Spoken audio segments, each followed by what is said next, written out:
Bonjour à tous, c'est toujours le frère Zoulola dans les mystères, dans les révélations cachées de la parole de Loba. Je rends grâce à Loba, le créateur du ciel de la terre, de ce qu'il est grand, glorieux et redoutable. Je remercie Loba parce qu'il est grand, parce qu'il est fidèle, parce qu'il est tout puissant et de ce qui vit inexplicablement hors de toute réalité. Donc aujourd'hui, par sa grâce, par sa permission, par sa toute divine puissance, on va dénoncer la plus grande supercherie de l'histoire de l'humanité. Donc, vous savez premièrement qu'il est dit dans Proverbe 19.2 que le manque de science n'est bon pour personne. Et dans Proverbe 25.2, la gloire de Loba est de cacher des choses et la gloire des rois est de sonder des choses. Donc aujourd'hui, par la permission du Créateur qui vit inexplicablement hors de toute réalité, on va dénoncer le plus grand crime de l'humanité. Donc, comme dans mes précédentes vidéos, j'ai démontré que le peuple noir est le véritable peuple de Dieu et que l'histoire biblique s'est passée en Afrique, mais les Occidentaux sont arrivés, les Néphilim, les Blancs sont arrivés, ils ont pris l'histoire de l'homme noir, ils ont trafiqué l'histoire de l'homme noir, ils ont fait croire que les récits bibliques émanaient d'eux, donc ils ont trafiqué, ils ont changé des noms, des lieux de naissance, ainsi de suite.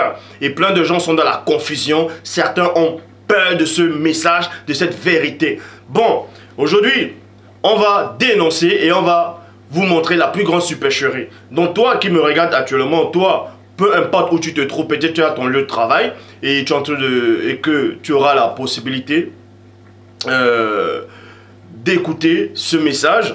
Et d'autres, vous qui êtes assis sur vos canapés, peu importe où vous êtes actuellement, regardez ce message, vous allez voir ce message et ça va vous libérer totalement. Donc, et vous devez vérifier parce que le problème avec l'homme noir actuellement, c'est qu'il ne veut pas lire. Vous voyez, il ne veut pas lire. Et parce qu'il ne veut pas lire, donc il va passer à côté de beaucoup de choses. Donc, on va un peu entrer dans l'histoire. On va entrer dans l'histoire biblique, on va entrer dans l'histoire de la géographie, on va entrer dans l'histoire même que eux-mêmes ils ont écrit pour vous montrer la plus grande supercherie. Et vous verrez dorénavant que cette vérité que j'apporte, elle vient du Créateur lui-même. Donc, pour ça, je vous exhorte à vérifier, à prendre des références. Si vous avez Google, vous tapez, vous vérifiez, mais dire tout ce que je dis est la pure vérité. Donc, dans Genèse, chapitre, on va commencer. Avant de commencer, vous voyez, il y a tellement de religions dans le monde. Et quand vous tapez peut-être Adam et Ève sur Google, on vous montre des blancs qui sont dans une espèce de jardin ou de forêt. C'est toujours des colons, c'est toujours des blancs. Ils ont tous des traits européens, ainsi de suite.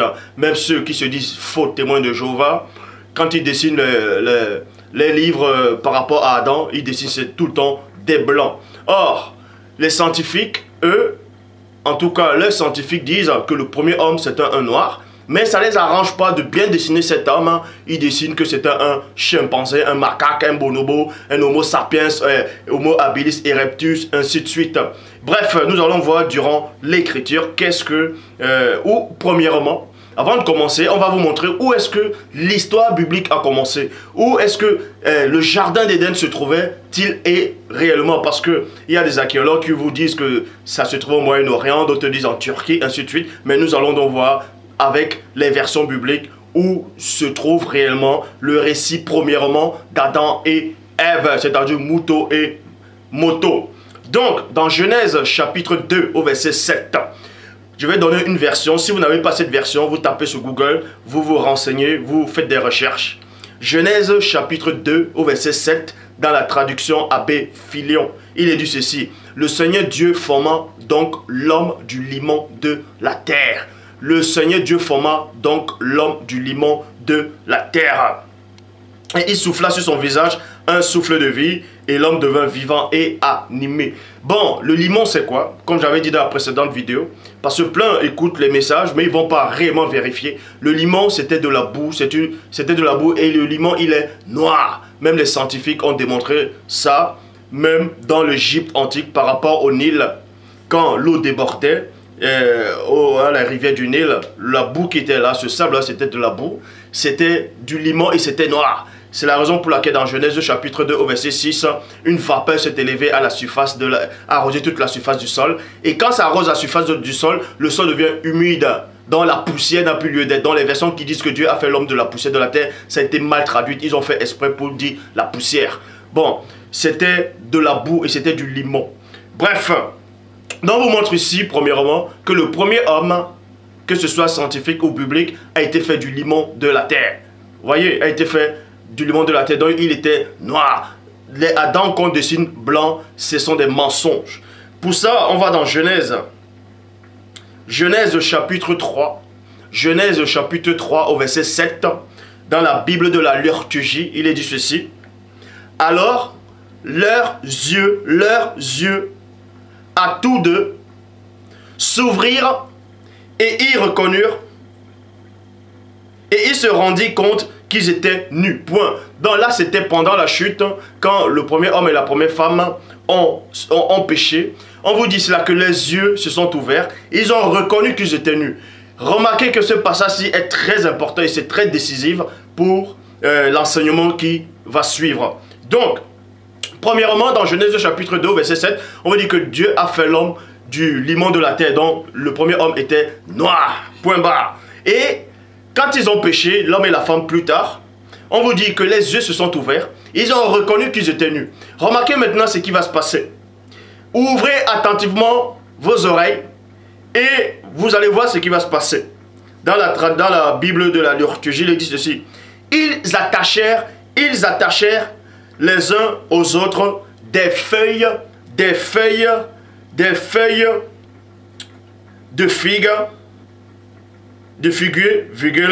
et ils en firent des pagnes.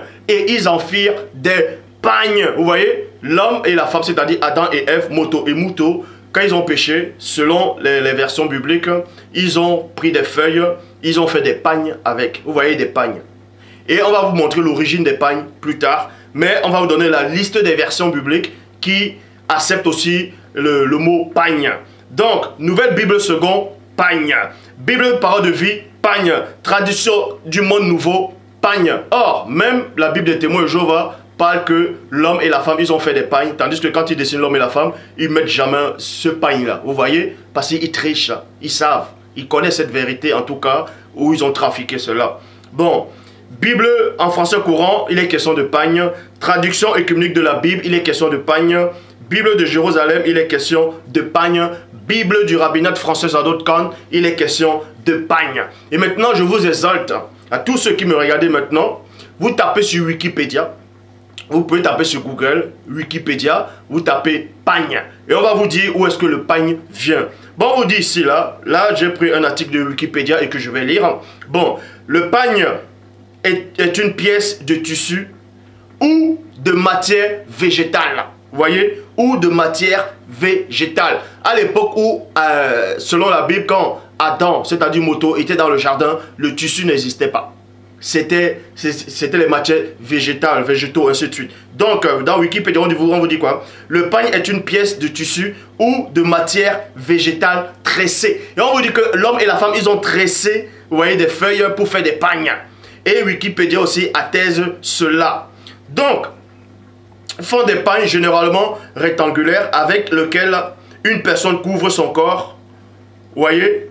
Couvre son corps des hanches jusqu'aux cuisses, entre parenthèses, pagne courte, ou aux chevilles, pagne longue. Donc on vous montre ici premièrement que le premier homme et la première femme se trouvaient en Afrique parce que l'origine des pagnes, ça vient de l'Afrique. Ça, on ne va pas vous dire le contraire. L'origine des pagnes et les toutes premières pagnes, même les pygmées aussi en Afrique, connaissent ce mystère. Les tout premiers pagnes de l'histoire de l'humanité, c'était fait avec des écorces de bois, d'arbres, c'était fait avec des feuilles, vous voyez, c'était fait avec des feuilles. Et il y a plein de versions qui attestent cela, que le premier homme, c'est-à-dire Adam, Moto et Mouto, Ève, ont fait des feuilles, ils ont fait des pagnes pour cacher les nudités. Donc cette scène-là s'est bien passée en Afrique. Deuxième point, on vous dit dans Genèse chapitre 2 au verset 10, Genèse chapitre 2 au verset 10, un fleuve sortait de l'Éden pour arroser le jardin et de là il se divisait en 4 bras. On vous dit cela qu'en Éden, et on sait que cet Éden-là, c'était en Afrique. Vous voyez, parce que le premier homme, même scientifique, était noir. Et la preuve encore par rapport aux pagnes, l'origine des pagnes vient de l'Afrique. Et les toutes premières pagnes, même Wikipédia le montre aussi, c'était fait avec des écorces, c'était fait avec des feuilles végétales, ainsi de suite. Donc, et on vous dit, dans cet Éden, où cet homme-là se trouvait, ce premier homme noir, on vous dit qu'un fleuve sortait de l'Éden pour arroser le jardin. Et là se divisait en 4 bras. On vous dit qu'il y avait un fleuve qui se divisait en 4 bras. Écoutez attentivement, soyez attentifs. Donc, on vous dit, comme je dis, je répète, dans Genèse chapitre 1, verset 10, un fleuve sortait de l'Éden pour arroser le jardin, et là se divisait en 4 bras. Et on va vous dire que ça se trouvait en Turquie, on va vous dire que ça se trouvait en Palestine, on va dire que c'était en Europe, ainsi de suite. On va vous donner la version biblique qui contredit les thèses scientifiques, qui contredisent les faux archéologues actuellement, qui ont été envoûtés par le démon pour venir troquer l'histoire du peuple élu. Pour ça, je vais dans la Bible de l'épée, vous pouvez vous renseigner, vous pouvez vérifier. Bible de l'épée, chapitre 11, je dis bien Bible de l'épée, dans le chapitre 11 au verset 8, il dit, alors l'Oba fracassa en fragments, toute la face du continent, virgule, et non des continents. Donc, et il cessait d'étendre les empires. Dans d'autres versions qui étaient mal traduites, on vous dit que Dieu a frappé la tour de Babel et les langues sont apparues directement.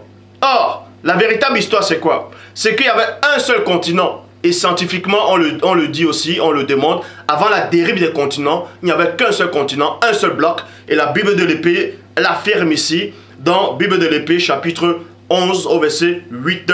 On vous dit, Dieu a fracassé en petits fragments. Petits fragments, c'est quoi? Fracasser en petits fragments, c'est quoi? C'est qu'il y a eu, bah, et ça a été divisé. Et c'était là la première notion de la dérive des continents. C'est là où les autres continents ont eu le jour. Mais avant ça, il y avait un seul continent et c'était l'Afrique. Et scientifiquement, même dans l'histoire que vous apprenez à l'école, on vous dit cela. Donc, les 4 fleuves, le fleuve qui sortait de l'Éden et qui se divisait en 4 bras, c'était dans un seul continent. Donc les autres continents n'existaient pas encore. L'Europe n'existait pas, l'Amérique n'existait pas, le continent asiatique, ainsi de suite, n'existait pas. C'était que le continent noir, africain. C'était africain. Donc, on vous dit ici dans Genèse chapitre, cette histoire le limon, on a créé l'homme à partir du limon, c'est-à-dire noir, et l'Espagne est ensuite le fleuve qui sortait et qui se divisait en 4 bras. Ça s'est passé avant la dérive des continents. Et pour ceux qui refusent encore la vérité, pour ceux qui ne connaissent pas l'histoire, avant la dérive des continents, il n'y avait qu'un seul bloc, c'était l'Afrique. C'était le continent africain, point barre. Et cette histoire s'est passée avant la dérive des continents. Donc on a créé l'homme en Afrique. Et c'était un noir. Bon, on vous dit ici maintenant, dans Genèse, chapitre 2, au verset 11. Le nom du premier est Pichon. Il entoure tout le pays de Havila, où se trouve l'or. Là, c'était avant la dérive des continents. Donc, c'était uniquement dans le continent africain. Et on vous dit ici là que le premier fleuve, le nom du premier fleuve se nomme le Pichon. Dans d'autres versions, ils disent le Guillon. Il entoure tout le pays de Havila. Et pour savoir qui est Havila, on vérifie. C'est qui Havila? On va vous dire qu'Havila, on va dessiner Havila, c'est un blanc. Mais on va vous démontrer ici que Havila, ce n'est ni un blanc, ni un métis, ni un asiatique. C'est un noir pur et simple. Pour ça, on va dans Genèse chapitre 10 au verset 7. Genèse chapitre 10 au verset 7. Dans la Bible Parole de vie, il est dit ceci. Les fils de Couche. Les fils de Couche sont, Saba, Havila. Vous voyez, Saba, Havila. Satan, bon, il avait plein de fils, mais vous comprenez ici que le fils de Couche, parmi les fils de Couche, il y avait Havila. Et Couche, c'était qui? Pour savoir qui est Havila, il faut d'abord connaître son papa. Pour savoir quelle est la couleur de Havila, il faut d'abord savoir la couleur de son papa. Pour ça, Couche, c'est un Éthiopien, pour ceux qui ne savent pas. Jérémie chapitre 13, au verset 23. Nouvelle Bible seconde, il dit ceci. Un Couchite peut-il changer sa peau, virgule. Bible des peuples, un Éthiopien peut-il changer la couleur de sa peau? Donc le Couche, c'est un Éthiopien. On vous montre maintenant que Couche, c'est un Éthiopien. Et l'Éthiopien, cet Éthiopien-là, en tout cas, là, c'est le tout premier Éthiopien de l'histoire de l'humanité. Et on sait que les Éthiopiens, ce n'est pas des Blancs. Les Éthiopiens, c'est des Noirs. Et il y a même des versions bibliques qui le démontrent. Donc, cet Éthiopien-là a accouché son fils. Son fils était Avila. Il se nommait Avila. Donc, dans la Bible Chouraki, il est dit, dans Jérémie 13, 23, « Change-t-il sa peau, le nègre ?» Traduction écuménique de la Bible, un noir peut-il changer de peau? Bible du rabbinat français Zadokan, le nègre change-t-il sa peau? Voyez? Et ce nègre-là, selon les appellations, ce noir-là, selon les appellations, c'est lui qui avait mis Avila au monde. Vous voyez? Il a mis Avila au monde. C'est pour ça qu'on vous dit ici, dans Genèse chapitre 2, au verset 12 à 13, Bible parole de vie. Et l'eau de ce pays est pure. On lui trouve aussi des plantes parfumées et une pierre précieuse rouge foncé. Le deuxième fleuve, c'est le Gihon. Il fait le tour de tout le pays de Couche, c'est-à-dire de l'Éthiopie. Vous voyez aussi dans une autre version, Genèse chapitre 2, verset 13, Bible du semeur, le deuxième fleuve s'appelle le Gihon. Il parcourt toute l'Éthiopie. Vous voyez, tout l'Éthiopie. Et on sait que l'Éthiopie, c'est en Afrique. Donc, tous ces fleuves-là, du début de la Genèse, à partir de Genèse 2, se trouvaient uniquement dans les pays noirs africains, avant la dérive des continents. Dans l'histoire d'Adam et Ève, le jardin d'Éden, s'est trouvé, l'histoire biblique, le commencement, le berceau de l'humanité s'est trouvé en Afrique. Qu'on ne vous dise pas le contraire. La Turquie n'existait pas encore. Donc, on veut vous faire croire que l'histoire de l'écriture vient de la Mésopotamie. Et on vous dit que la Mésopotamie, c'était en Irak. Mais ça, c'est faux. Et il y a les textes bibliques qui démontrent le contraire. La Mésopotamie, c'était dans l'Afrique. C'est dans l'Afrique. Il y a les cartes de l'Afrique qui le démontrent. Donc, pour ça, je poursuis. Dans Genèse chapitre 2, au verset 14, traduction Louis II du 910, le troisième est Idékel. Et Idékel, c'est où? Idékel, c'était dans la Babylone antique. C'est là où se trouvait le prophète Daniel, le bien-aimé. Dans Daniel chapitre 10, à partir du verset 4, j'étais au bord du grand fleuve qui est Idékel. Et Idékel aussi, ça veut aussi dire, c'est un autre nom connu sous le nom du tigre. Le tigre. Et ça n'a rien à voir en Irak. C'était dans l'Afrique. Bon. Genèse 2, 14. Traduction, Louis II du 910, le nom du troisième est Idékel, c'est celui qui entoure tout le pays de la Syrie, de l'Orient de la Syrie. Quand on dit l'Orient de la Syrie, ça ne veut pas dire que c'est dans les pays d'Orient. Vous voyez? C'était par rapport, quand on dit le nord, le sud, l'ouest et l'est, du pays, du continent africain. Ça ne veut pas dire que l'Orient, c'était ça là-bas. Non, c'est pour ça qu'il faut lire plusieurs traductions et comprendre avec l'esprit de l'Oba. Le quatrième fleuve, c'est l'Euphrate. Et l'Euphrate, c'était toujours en Afrique. Ça n'a rien à voir avec les cartes qu'on vous montre actuellement dans les journaux télévisés. C'est eux qui ont écrit l'histoire, donc ils ont trafiqué l'histoire. Et la Bible ici, en train de les condamner. Pour tous ceux qui croient à la Bible, voici la Bible vous donne les preuves que Adam, le premier homme, moto, Ève, tout ça, c'était des Noirs. Tous ces récits-là sont passés en Afrique. Donc, traduction Abbé Crampon. Le nom du troisième est le tigre. Vous voyez, comme je dis, c'est le tigre. Et on poursuit. Genèse chapitre 8 au verset 4. Genèse chapitre 8 verset 4. Ça, c'est encore la plus grande supercherie de tous les temps. La plus grande supercherie de tous les temps. On vous dit que Noé, il dessine que Noé était blanc. Mais remarquez que ça ne tient même pas la route. Puisque dans les récits à eux, même dans le Talmud ou dans d'autres faux livres, soi-disant religieux, saints, qui n'ont même pas de sens, ils vous disent que Noé, soi-disant, ils vous disent que c'était un blanc et qu'il a maudit son petit-fils, c'est-à-dire Canaan, et d'autres disent qu'il a maudit Cham, mais les versions bibliques disent qu'il a maudit Canaan, il a dit maudit soit Canaan, qu'il soit esclave, ainsi de suite. Et on vous dit ici, en tout cas, eux vous disent que quand Noé a maudit Canaan, Canaan est devenu noir. Mais ça ne tient même pas la route. Ils vous disent que les Noirs sont apparus à cause d'une malédiction. Mais et pourtant, c'est eux qui sont venus à cause de cette malédiction-là. C'est-à-dire par rapport à ce métissage interdit. Bref, ici, on est en train de parler de l'histoire pour vous montrer à tous ceux-là qui viennent tout le temps vouloir accepter des hérésies, que non seulement vous ne savez pas de quoi vous parlez, vous ne savez pas ce que vous défendez des doctrines de démons. Donc, Noé, on vous dit en tout cas que Noé a maudit son petit-fils Canaan, et d'autres disent que Canaan est devenu noir, c'est là où c'est l'ancêtre de noir. C'est le premier noir. Mais ça ne tient pas la route. Pourquoi ça ne tient pas la route? Puisque on vous dit que Noé avait 3 fils, c'est-à-dire Wumsé avait 3 fils, Shem, Cham et Japheth. On dit maintenant les fils de Cham, vous voyez, furent Couche. Couche, c'est l'Éthiopie. Et on vous a démontré que l'Éthiopien, c'est un noir. Mithraïm, dans la Bible de l'épée, on traduit Néphraïm, c'est l'Égypte. Et l'Égypte antique, ancestrale, c'est des noirs. Ponte et Canaan. Comment se fait-il que le grand frère de Canaan, tous les 3 frères de Canaan sont des noirs?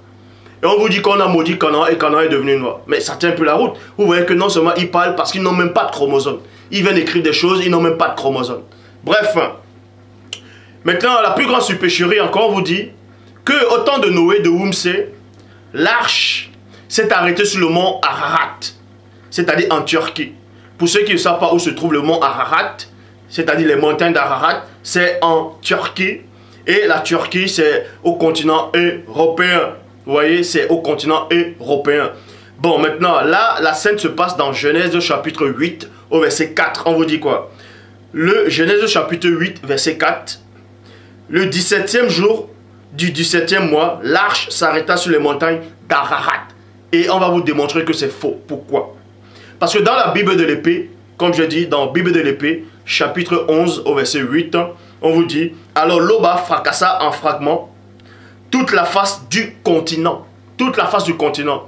Donc, on vous dit cela, que au temps de Noé, au temps de Wumsé, quand la montagne, quand l'arche s'est arrêtée sur une des montagnes, sur la montagne, c'était uniquement un seul continent. Puisque la notion de la dérive des continents est apparue dans Genèse 11. Tandis que le récit de Noé se trouve dans Genèse 8. Vous voyez la plus grande supercherie. Donc, on vous dit ici, là, dans Genèse 11, verset 8, dans la Bible de l'épée, il existait un seul continent. Donc, le continent européen n'existait pas. Et si ça n'existait pas, le continent, le mont Ararat aussi n'existait pas.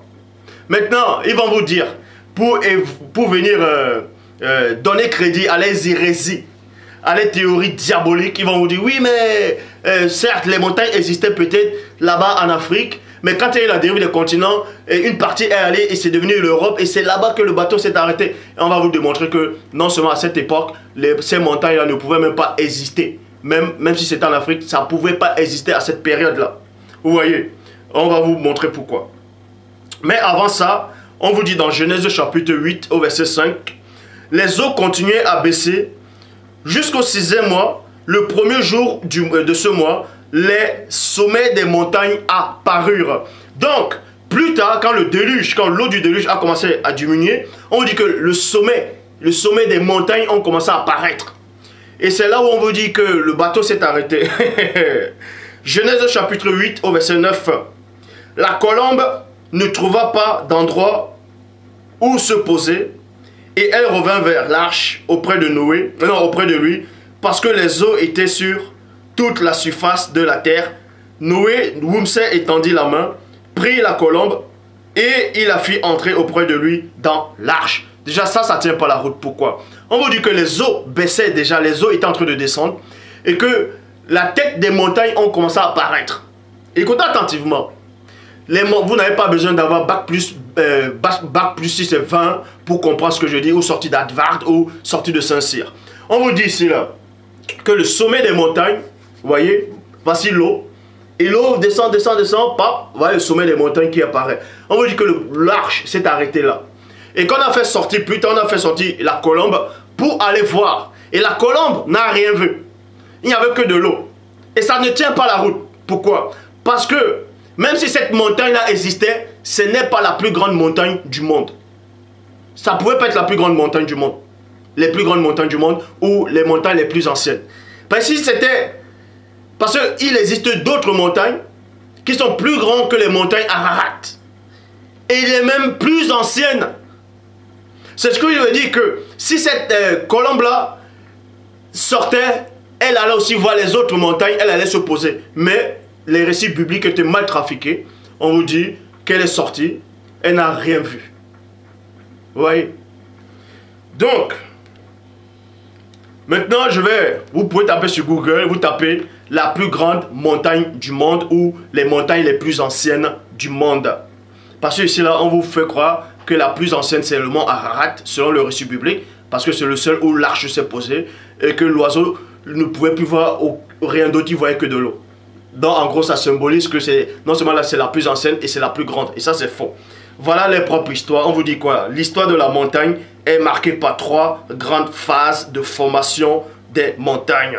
Point. Non, plutôt, l'histoire de la Terre, vous voyez, l'histoire de la Terre est marquée par 3 phases, par 3 grandes phases de formation de montagnes. Point. La première s'est produite il y a plus de 400 000, non, il y a plus de 400 millions, il y a plus de 400 millions d'années. Point. Certaines chaînes de l'Est de l'Amérique du Nord, ce sont les vertiges. Point. La deuxième remonte environ 300 millions d'années. Point.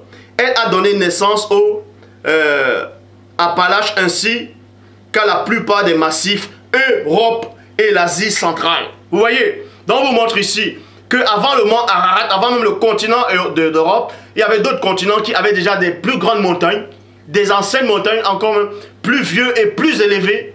Vous pouvez me taper sur Google, vous verrez que le mont Ararat n'est pas la plus grande montagne, à cette époque.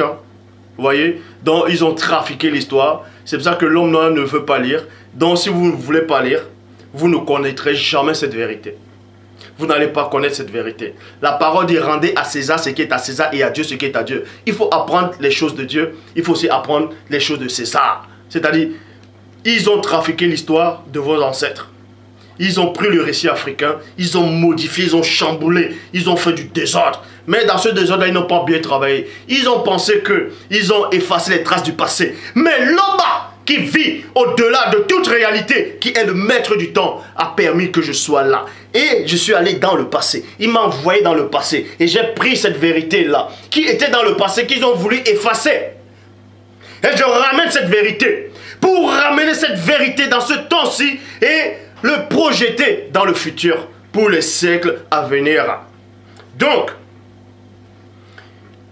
vous voyez ici que l'histoire a été trafiquée. L'histoire a été trafiquée. Donc, le Dieu que vous adorez actuellement, c'est un faux Dieu. Les dieux européens, les JC, tout ça, là, tous les faux dieux qu'on a ramenés en Afrique, ce sont des abominations, ce sont des démons. Je dis bien, ce sont des forces occultes. La parole dit que mon peuple périt parce qu'il lui manque la connaissance.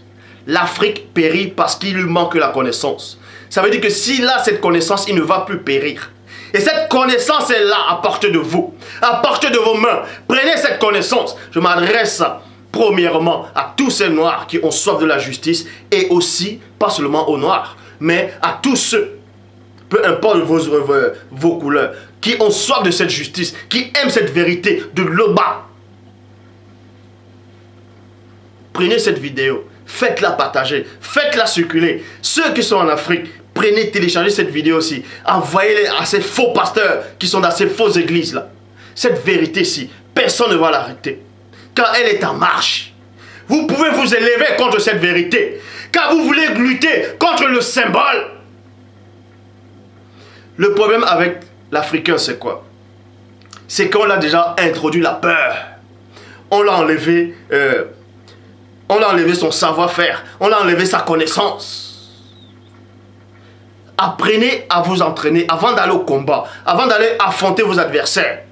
Vous devez d'abord vous armer et être dans le combat. Je prends l'exemple sur le film qui était sorti, un film hollywoodien. Le titre c'était Django. Vous voyez, c'était Django. On vous montre qu'il y avait 3 sortes d'esclavage là-dedans, dans ce film. Le premier esclavage, c'était celui qui jouait un rôle là, le Samuel L. Jackson, où il était tellement ancré, il pensait déjà qu'il était un blanc. Mais c'était un noir, il détestait les autres noirs. Vous voyez, en gros, c'est ce Samuel L. Jackson dans ce film de Django, il représente tous ces noirs qui luttent contre cette vérité. Tandis que le deuxième noir, c'est quoi? C'est ceux qui travaillaient dans les champs, c'est ceux qui étaient enchaînés. Ils étaient nombreux, on voyait peut-être 7 colons, 7 blancs. On va voir peut-être 7 blancs qui sont sur les chevaux, 7. Et il y a peut-être 30 noirs qui sont enchaînés. Ils n'ont même pas la jugeote d'arracher les armes, de se défendre, juste parce qu'ils n'ont pas la connaissance et ils ne sont pas entraînés. Tandis que le troisième noir représentait Django. Django, avant d'aller au combat, avant de délivrer sa femme, c'est-à-dire, le message c'était quoi? Parce que dans Job 33, 14, Dieu parle cependant tantôt d'une manière, tantôt d'une autre, et l'on y prend point garde. Django symbolise quoi? Le noir, avant d'aller délivrer ses frères, il faut qu'il s'entraîne d'abord. Il a reçu l'entraînement. Donc, savoir comment tirer et être rapide. Donc, maîtriser cet enseignement. Donc, avant d'aller au combat, avant de délivrer vos frères, il faut que vous soyez d'abord délivrés. Avant de délivrer les esclaves, soyez d'abord libres. Avant d'aller combattre la fausse doctrine, soyez d'abord pleinement dans la vérité. Parce que Satan, le jadis ouin, lui, c'est comme ça qu'il fait. Quand il allait voir le vrai Christ noir, il a dit, si tu es le fils de Loba, ordonne que ces pierres deviennent de pain, car il est écrit. Vous voyez, il utilise cette connaissance. Mais vu que le Christ symbolisait cette connaissance à l'état pur, il disait, il est aussi écrit. Parce que si Satan vient à vous actuellement, il vous dit, il viendra à vous par les faux pasteurs, il viendra à vous par des copies-collées, pour vous dire, non, c'est un détracteur, non, lui là, c'est un antéchrist. Vous, parce que vous allez accepter, parce que vous n'avez pas la connaissance. Si vous aviez la connaissance, vous allez dire, ça c'est un mensonge, car il est aussi écrit. Donc pour libérer vos frères, quelles que soient vos couleurs, pour libérer ceux qui vous connaissent, qui ont soif de cette justice, il faut vous entraîner. Entraînez-vous d'abord. Parce que quand vous voyez même les gens qui vont manifester dans d'autres pays où il y a tellement la dictature, les militaires, les policiers sortent avec des bâtons, ils sont armés parce qu'ils sont entraînés. Or, les gens qui viennent manifester, ils ne sont pas entraînés. Ils ont juste la rage, mais ils ne sont pas entraînés. On a toujours le dessus sur eux. Mais s'ils s'entraînent avant d'aller manifester, ça va faire très mal. Et le jadis le sait. Les chefs religieux corrompus le savent. C'est pour ça qu'ils ont trafiqué l'histoire. Parce que le peuple à qui on a arraché sa spiritualité devient un esclave. Donc réveillez-vous. Réveillez-vous. On a volé votre histoire. Plus le temps passe, d'autres disent, ouais mais le Christ, l'enlèvement est imminent. Quel enlèvement est imminent? C'est écrit où que l'enlèvement est imminent? Le mot imminent apparaît où? Que l'enlèvement est imminent. On vient vous raconter des histoires. Je le dis encore, que ça vous choque ou pas, la spiritualité est une question de race. Ceux qui n'ont pas de chromosomes vont dire, oui, mais pourquoi tu dis que les anges sont noirs? Alors que les anges sont des esprits, ils sont faits de lumière. Mais quand on dit qu'ils sont noirs, ils ont des traits noirs, ils ont des traits africains. C'est en cela où on dit qu'ils sont des noirs. Parce que quand vous voyez même un noir qui est clair de peau, vous voyez, il y a des albinos. On appelle ça les ngengero. Quand vous voyez un albinos, mais il a la couleur d'un blanc. Mais comment on sait que c'est un noir? Parce qu'on voit ses traits. Et les anges, c'est pareil. Sans cela, on dit la spiritualité est une question de race. Pour ça, on va dans Ésaïe 19 au verset 25.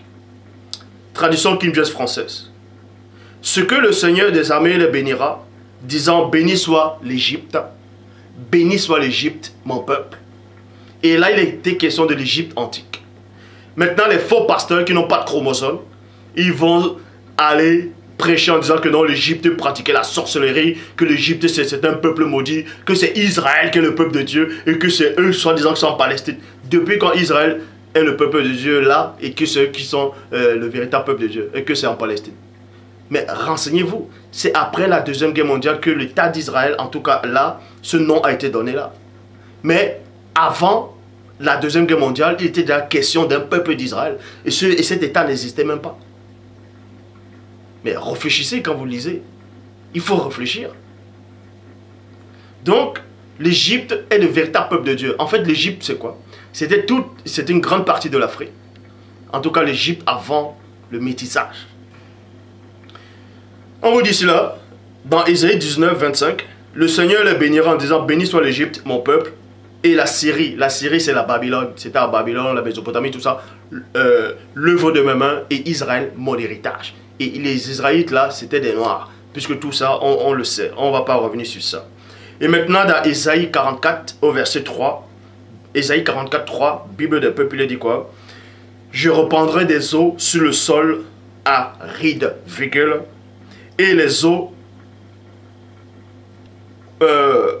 coudront sur la terre desséchée.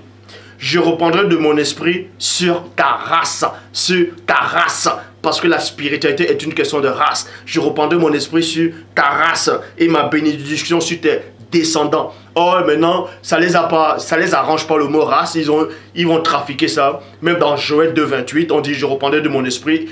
Ça a été trafiqué. La bonne version dans Joël 2,28 dit je répandrai de mon esprit sur ta race, mais ça a été trafiqué, ils ont dit je répandrai de mon esprit sur toute chair. Dans d'autres versions, on dit sur tous les êtres humains. Mais attends, vous voyez, ça les arrange pas. Donc, dans la Actes des Apôtres, chapitre 17, Actes des Apôtres, chapitre 17 au verset 29, Bible seconde 21, il dit ainsi donc, puisque nous sommes de la race de Dieu, vous voyez, nous sommes de la race de Dieu.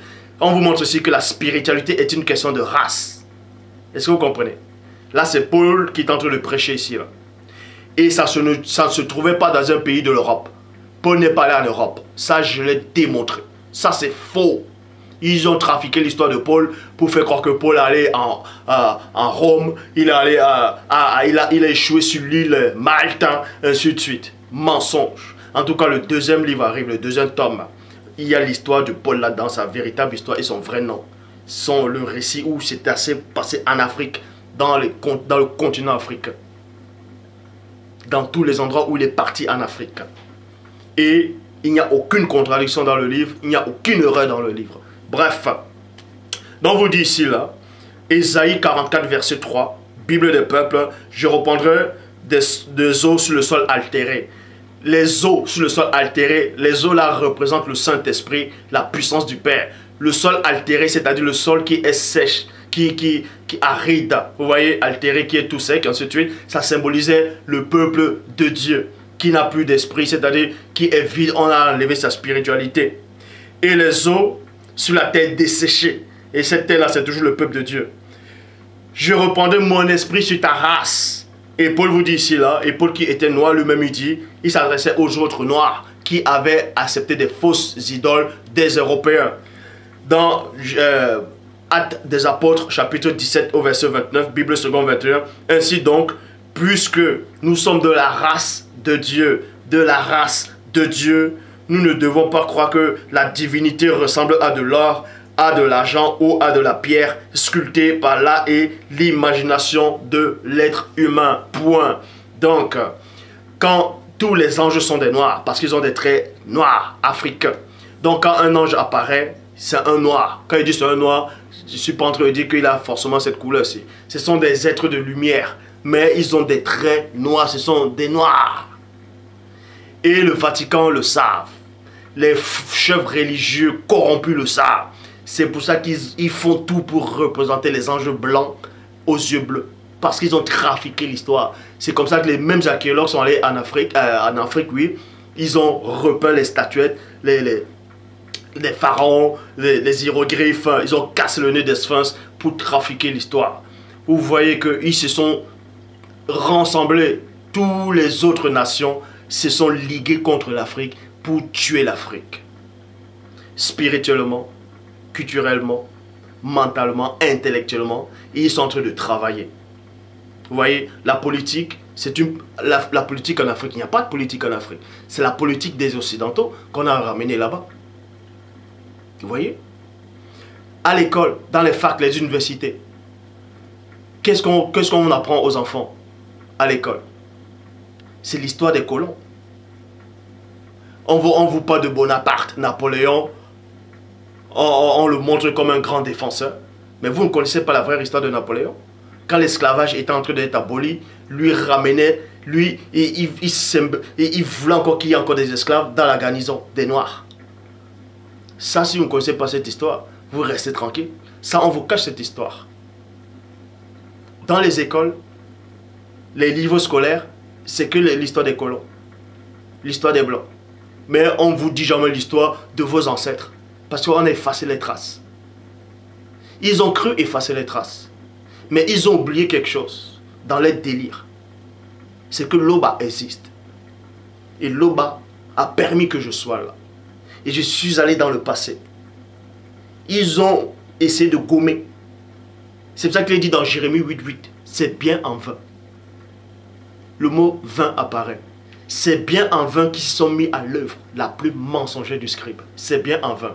Parce que Dieu est le maître du temps et de l'espace. Dieu contrôle le passé. Il contrôle le présent, le futur. Donc, ce qu'ils ont pu vouloir effacer, Dieu réécrit ça. Il donne. Et voilà. Donc, à toute la communauté de Loba qui accepte la véritable parole, peu importe vos couleurs, partagez cet enseignement-ci à vos proches. Distribuez cet enseignement-ci. Défendez-vous. Le sommeil spirituel est fini. C'est à vous d'écrire l'histoire. Ne laissez plus les autres écrire votre histoire. Ne laissez plus les autres écrire l'histoire de vos aïeux, de vos ancêtres, à vous les Noirs. Ne laissez plus. C'est à vous d'écrire l'histoire pour les générations futures. Pour aller au combat, il faut vous entraîner. Donc, entraînez-vous dans la connaissance. Lisez beaucoup. Apprenez beaucoup. Rassemblez-vous.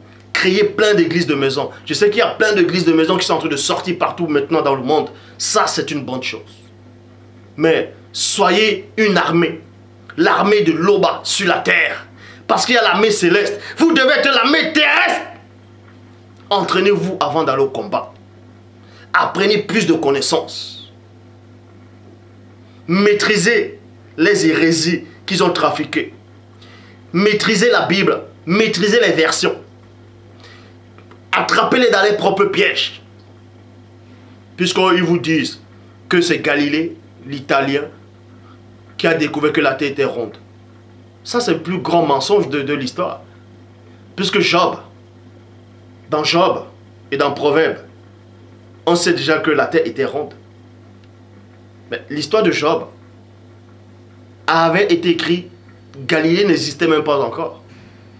L'Italie n'existait même pas encore, si vous ne savez pas. Alors, ils ont pris ça dans les récits africains. Ils ont dit non, c'est tel homme-là qui doit dire. Vous voyez, c'est comme ça. Donc, le Dieu que vous adorez là actuellement, le J c'est la J, ce n'est pas Dieu. Point barre. Il n'a jamais été Dieu, il ne sera jamais Dieu. Et déjà, Dieu n'a pas envoyé, Dieu ne l'a pas envoyé. Puisque J c'est là, c'est déjà c'est un faux nom. Je le dis. Ils vous sèment la peur, ils vous disent, quiconque dira que JC, quiconque qui régnera JC n'est pas le Fils de Dieu, celui-là est l'antéchrist. Vous voyez? Parce qu'ils savent utiliser les mots pour vous rendre encore plus dans l'esclavage. Or, quand vous lisez la prophétie des anciens prophètes, le mot JC n'apparaît même pas. Le mot JC n'apparaît pas. Et ça ne tient même pas la route. Puisque dans l'Ancien Testament, il y a plein qui ont porté ce nom de JC. Il faut regarder plusieurs traductions. Bref, on reparlera encore de ce nom-là, si Dieu veut, une autre fois. Mais le message d'aujourd'hui, réveillez-vous. Toi, réveille-toi. Le sommeil est fini. Ben, si tu meurs dans ton état, c'est fini pour toi. La spiritualité que vous pensez là actuellement, les religions, je dis bien toutes les religions actuelles dans le monde, quelle que soit la religion, elle est fausse. Car elle a été prise dans l'histoire africaine et trafiquée. Donc réveille-toi, toi qui dors. La Bible ne te sauvera pas. Les récits qu'on a apportés là ne vous sauveront pas. C'est le Dieu véritable qui va vous sauver. Les livres saints que vous avez là ne vous sauveront pas. C'est la vérité qui va vous sauver. C'est la vérité qui va vous affranchir. Parce que la parole le dit. Il y a deux passages dans la Bible clés. Premièrement, on vous dit, mon peuple périt parce qu'il lui manque la connaissance. Tournons un peu ce verset-là. Ça veut dire que si vous avez la connaissance, vous n'allez pas périr. Et de deux, dans Jean 8,32, vous connaîtrez la vérité et la vérité vous affranchira. Donc, quand vous allez connaître cette vérité, elle va vous affranchir. Je dis encore, ceux qui disent que Christ noir, Adam noir, ainsi de suite, ça n'a aucune importance. Vous voyez comment ils sont des hypocrites. Ils n'ont pas de chromosomes. Ils sont tellement hypocrites. Ils sont tellement insignifiants que c'est les premiers à dire que ça n'a aucune importance. Mais ils sont les premiers à aller regarder les films où il y a un JC blanc. Ils sont les premiers à télécharger, à voir sur les profils, Facebook, ainsi de suite, les images de ce Christ blanc. Mais quand on dit qu'il est noir, ils vont dire que ça n'a aucune importance. Mais tellement ils sont encore des esclaves, des vrais esclaves, qu'ils sont encore donnés, ils donnent encore crédit à ces faux récits, à ces fausses histoires que les colons ont apportées en Afrique. Si vous ne connaissez pas votre propre histoire, honte à vous. Les colons sont arrivés en Afrique au 1er siècle, ils ont ramené ça. Avant le 1er siècle, les ancêtres connaissaient déjà le vrai Christ, le vrai Fils de Dieu. Est-ce que vous comprenez? Ils connaissaient déjà ça. Vous pouvez voir cela dans Proverbes. Proverbes chapitre 30. Je répète, Proverbes chapitre 30 au verset 4. Salomon parle de ça. Il montre la révélation que Dieu a un fils. En tout cas, il a plein de fils, mais il a eu la révélation de ce fils-là qui devait venir. Dans Proverbes chapitre 30 au verset 4. Quel est le nom de son fils? Le sais-tu? Donc, avant que les missionnaires n'arrivent, les Noirs en Afrique connaissaient déjà l'existence du Fils. De toute façon, toutes vos histoires sont fausses. Toutes vos dates là sont fausses. J'ai dit encore, aucune personne, aucun homme, aucune entité, que même si elle vient du ciel, aucune force, que ce soit spirituelle ou cosmique, ne fera le poids face à cette vérité. Car ce message y passe et passera toujours. Que ça vous plaise ou pas, c'est votre problème. Ce message va passer. Donc à tous ces Noirs qui sont en Afrique actuellement, téléchargez cette vidéo aussi. Faites des DVD et propagez ça. Propagez ça. C'est votre histoire. Le Père s'est encore glorifié.